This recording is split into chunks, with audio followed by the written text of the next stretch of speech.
Canal. Dá o like, eu sei que você não, eu vou falar agora porque eu sei que ao longo do vídeo você vai acabar esquecendo e é de graça. Você vai lá, aperta o joinha, o curtir, já ajuda pra caramba, faz com que o YouTube entenda que esse programa vai... Não é isso que vai fazer eu me conhecer. Eu não faço curso para isso. Para isso eu vou para análise. Para isso eu vou fazer terapia, né? Então, se a questão assim de não poder falhar, né, de ter que ser perfeito é tão premente, talvez esteja faltando esse pé do tripé, né? Vai levar suas angústias para análise, vai entender lá que a gente falha mesmo, que tá tudo bem falhar. É imprescindível acho fazer. que vocês precisam ir para análise e tentar trabalhar esse medo lá. Porque dá medo mesmo, né?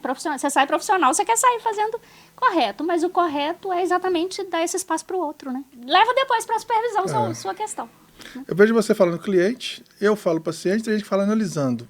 Tem certo e errado? Como é que funciona isso? Por que eu falo cliente? Na minha época, essa era uma discussão grande, na época que eu formei. Então, assim, como era mais acirrada essa briga entre psicologia e psicanálise, marcou-se o espaço aí, né? A análise, ela se via muito como um espaço, inclusive comercial, né? De que você está ali prestando um serviço, você vai receber. Então, você tem um cliente, você não tem um paciente. O paciente estava muito ligado à questão médica, da doença, e a análise queria se desvincular disso. Então, por isso eu falo cliente. Mas acho que hoje essa discussão nem é tão grande mais, né? Assim, é só para marcar uma diferença mesmo, porque o tratamento com psicanálise é diferente, por exemplo, do tratamento com TCC. Então, quando você usa esses termos, você está dizendo, eu sou psicanalista. Mas não, acho que essa discussão nem é forte mais. Entendi. Quais foram ou qual foi a maior bobagem que você já ouviu relacionada à psicanálise? Deixa eu pensar que tem muitas ou que tem uma aí que toca mais? É porque, assim, é claro que quem não conhece sempre vai falar alguma coisa assim, mas nunca teve, acho que nada gritante, não. Nada que eu não conseguisse reverter ali. Eu acho que talvez a grande questão é essa coisa da gente achar que vai fazer psicanálise para se conhecer. Isso é um mito, mas é um mito muito presente, né? E que é um mito mesmo, porque ninguém se conhece estudando psicanálise. Você se conhece indo para terapia. É lá onde você trabalha as suas questões, as suas faltas, as suas dores, né? Aquilo que você não vê em você.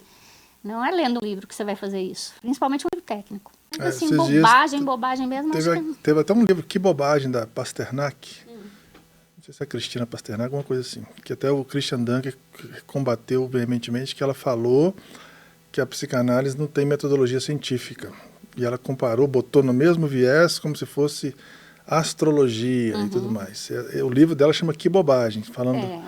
A essa altura falar isso realmente falar isso lá no início, quando eu estava estudando, que era briga, né, forte, você ainda tinha que argumentar, mas falar isso hoje não vale nem o argumento, todo o né? descritivo, toda a parte publicada, todos os livros e artigos que estão por aí, com toda a né? mudança que a própria ciência já fez, de entender que ciência nenhuma dá conta de tudo. Ele faz um recorte da realidade, ele não traz a verdade. A ciência muda, né? Então, se você pegar nutrição, por exemplo, essa mudança é constante. O ovo, né? O ovo está em alta, o ovo está em baixo. Alguns anos atrás eu tinha que comer um ovo por semana. Agora tem gente que come 40 por dia, né? Então, assim, a ciência, ela também falha, né?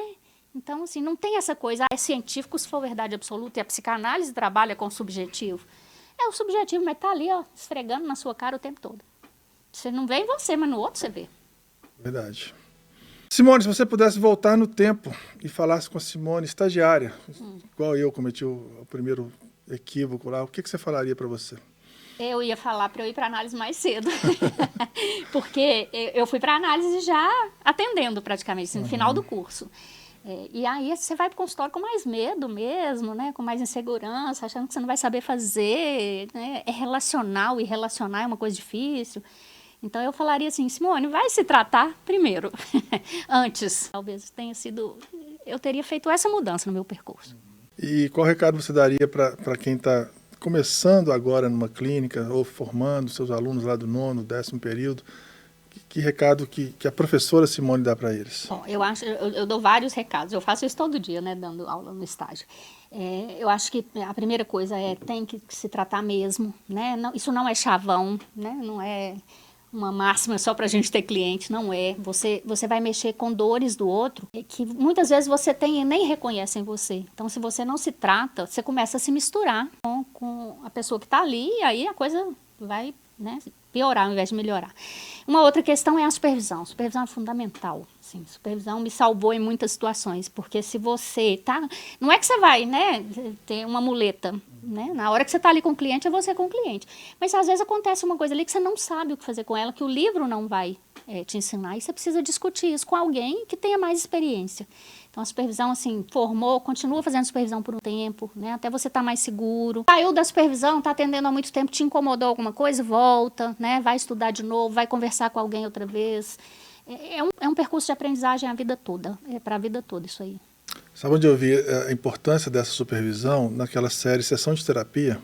Primeira temporada tem o Theo e rola uma transferência significativa lá com a Júlia, com o Theo, que é Maria Fernanda Cândido e tal, e ele acha que não está contra transferindo, mas ele acaba tendo problema no casamento e ele procura a Dora. A Dora é a supervisora dele. Uhum. E os embates dele com a Dora são fenomenais, porque ele vai levando casos para Dora e a Dora vai cutucando ele de tal maneira que parece que sem ela ele não conseguiria andar mais. Uhum. Isso está muito bem ilustrado ali na série. E também tem o Selton Mello, já nas últimas temporadas, com o Santoro, o Rodrigo Santoro, e tem uma hora que o Santoro faz de maneira brilhante, assim. Você gosta de atender ainda? Responde de qualquer jeito, tá? Passa um pouquinho. Você gosta de atender? Você já me perguntou isso. Eu falei, já, mas você não respondeu. Eu falo isso para os meus clientes, para os meus alunos, assim, o que o cliente fala para você no consultório é sempre intencional. Às vezes ele não sabe que tem a intenção, mas ele está te dando um recado. Então, assim, o seu olhar clínico tem que entender o que está por trás daquilo ali.